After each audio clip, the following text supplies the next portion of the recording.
மனைவிக்கும் உள்ள கான்ட்ரவர்சி போய்கிட்டு இருக்கு இல்லையா, அதெல்லாம் ஒரு ஒர்த்தே இல்லை அப்படின்னு சொல்லியிருக்காரு. இந்த சூழ்நிலையில மனைவி இதை பார்க்காம இந்த கட்சி மேட்ரு பாருங்கன்னு சொல்றாருன்னா இது நினைச்சிட்டு தான் பண்ணின்னு இருக்காரு.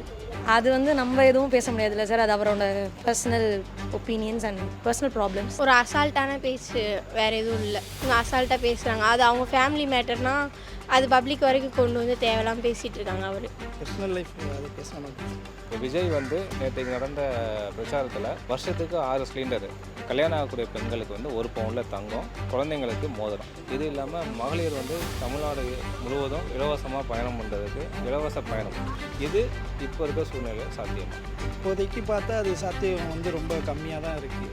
அதெல்லாம் கொடுக்க முடியாது. முன்னாடியே பண்ணியிருக்கணும், இப்போ அவங்க ஆட்சிக்கு போய் தான் பண்ணணும்னு எதுவும் இல்லைல்ல. என்னை பொறுத்த வரைக்கும் சாத்தியம் தான், ஊழல் நடக்காமல் இருக்கும். எப்படி சாத்தியம்லாம் ஆகாது, சாத்தியம் ஆக முடியாது இப்போ இருக்க சூழ்நிலையை. இப்போயே பண்ணியிருக்கலாம், ஏன் சூர்யா பண்ணலையா? அவ்வளோ குழந்தைங்களை படிக்க வைக்கிறாங்க, அவ்வளோ பண்ணுறாங்க, ஏன் அந்த மாதிரி அவர் எதுவுமே பண்ணலையே? கவர்மெண்டால் முடியாது, தட்டுப்பாடு இருக்க தான் செய்யும். இப்போ விஜய் வந்து நேற்றைக்கு நடந்த பிரச்சாரத்தில் வருஷத்துக்கு 6 சிலிண்டரு, பெண்களுக்கு கல்யாணம் ஆகக்கூடிய பெண்களுக்கு 1 பவுனில் தங்கம், இது கொடுக்குறேன்னு சொல்லியிருக்காரு.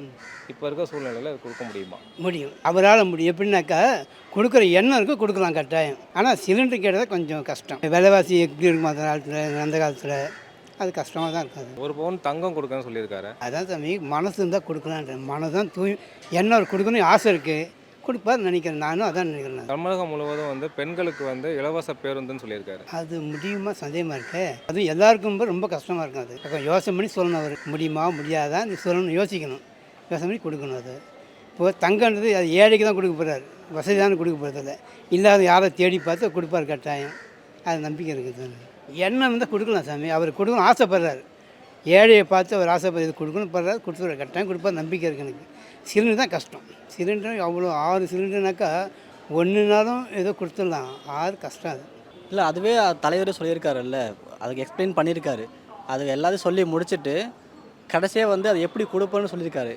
ஏன்னா வந்து அந்த ஊழல் இருந்த பணம் எடுத்தாவே திரும்ப அவர் கொடுக்குறேன்னு சொல்லியிருக்காரு.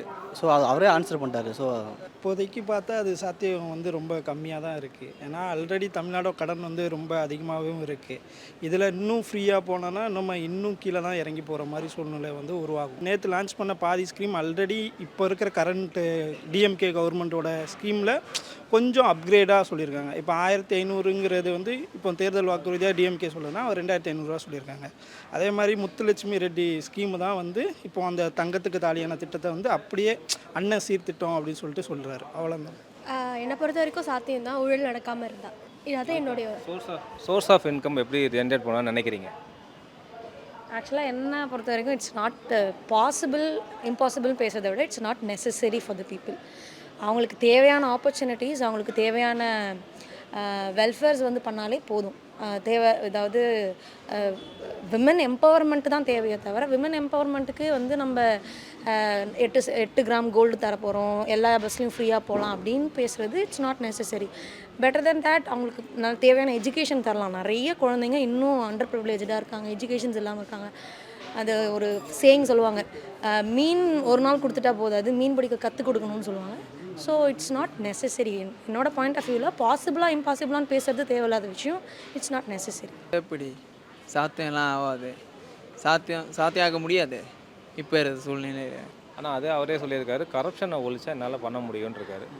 நீங்கள் எப்படி பார்க்குறீங்க? பொதுவாக இப்போ இருக்க சூழ்நிலைக்கு என்னது அவசியம்தான், இருந்தாலும் கவர்மெண்டால் முடியாது, தட்டுப்பாடு இருக்க தான் செய்யும்.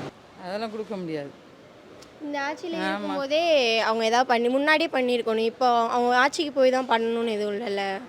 இப்போயே பண்ணியிருக்கலாம், ஏன் சூர்யா பண்ணலையா? அவ்வளோ குழந்தைங்களை படிக்க வைக்கிறாங்க, அவ்வளோ பண்ணுறாங்க, ஏன் அந்த மாதிரி அவர் எதுவுமே பண்ணலையே? அது வந்து கண்டிப்பாக நடக்குமான்னு தெரில. 6 சிலிண்டர்லாம் கொடுக்குறது கஷ்டம்தான் உண்மையாக. ஃபஸ்ட்டு 1 சிலிண்டர் கொடுப்பாங்களானே தெரில, இல்லை 6 சிலிண்டர் எப்படி கொடுப்பாங்க? கண்டிப்பாக அதெல்லாம் கொடுக்க மாட்டாங்க.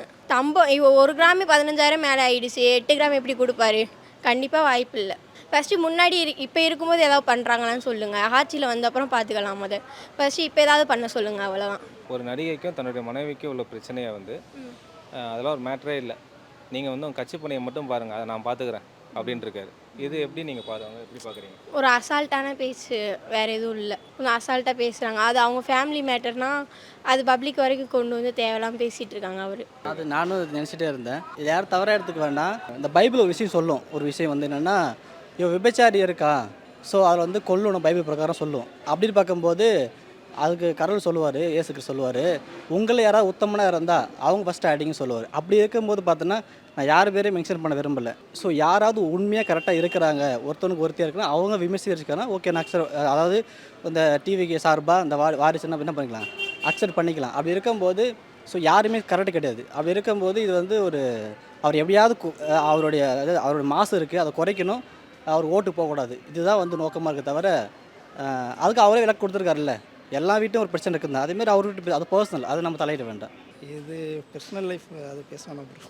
அது வந்து நம்ம எதுவும் பேச முடியாதுல்ல சார். அது அவரோட personal opinions and personal problems.